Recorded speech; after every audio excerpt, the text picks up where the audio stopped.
Hello, dear listeners, and welcome to our channel.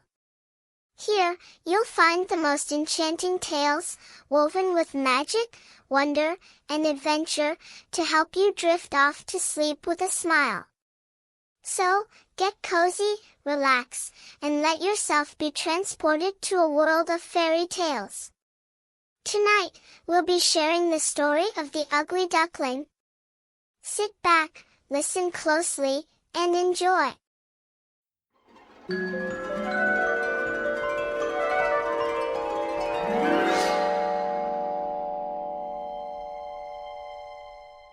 About an ugly duckling.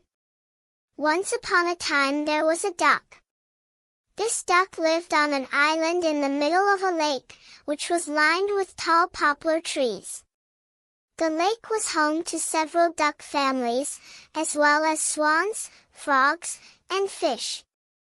The duck was looking forward to having a family of her own, and imagined how she too would swim proudly across the lake, with little ducklings following in her wake. She sat on the eggs, expecting them to hatch soon. And sure enough, soon the eggs began to make a tapping sound. One by one, the eggs began to crack and the little beaks slowly made their way out into the world. The mother duck encouraged them with a loud quack. 6 eggs had already hatched and the little ducklings were running back and forth, one prettier than the other. They were immediately eager and curious to see what awaited them beyond the reeds, but Mama Duck stopped them each time with her beak. She was still waiting for the last, 7th egg. It was slightly larger than the other eggs and the duckling somehow didn't want to come out into the world. After a long while, finally, the much-awaited sounds came from the last egg. At first a small crack formed on the egg, until finally it cracked completely and another little head burst into the world, big and gray as ash from the stump. The newborn duckling was all sort of big, clumsy, and squishy. There was no trace of the shining feathers. As soon as the other ducklings learned to talk, they began to taunt the gray duckling. They called him ugly. Mama Duck just sighed and hoped that in a few days this last duckling would be like the others. When an old goose passed by, it honked loudly, "What pretty ducklings! Except for the last one. That's ugly and clumsy. You should get rid of that duck. What the hell? Someday he'll grow up to be a beautiful duck, too. And whatever it is, it's mine," the mother duck retorted. The duckling just sighed sadly and followed the others with his head bowed. As they walked through the yard, all the animals taunted him, poked him, and constantly made him feel bad. One day the duckling couldn't take it anymore, disconnected from the others and headed for the bushes by the lake. He preferred to be alone. It was very saddened at being ugly. Every time it looked at the surface of the lake, it saw a gray, gloomy image there. It was walking sadly by the side of the pond when suddenly it came across a family of mallards. When the duckling saw that the mallards were as gray as he was, he begged to join them. The mallards agreed. No one mocked him anymore, and he even made a few friends with whom he swam for short trips around the lake. Just one day, the mallards took a long flight to a warmer country. It was getting colder and the leaves on the trees were slowly disappearing and flying in the air. The wind was blowing harder every day, too. But the duckling did not dare to take such a long flight and stayed alone by the lake. He wandered around and once again felt misunderstood and ugly. The days were getting colder and rainier.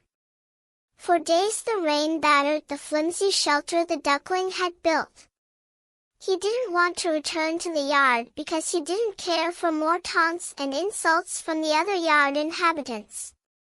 But soon the bitter cold came. Instead of leaves, snow was already flying in the air.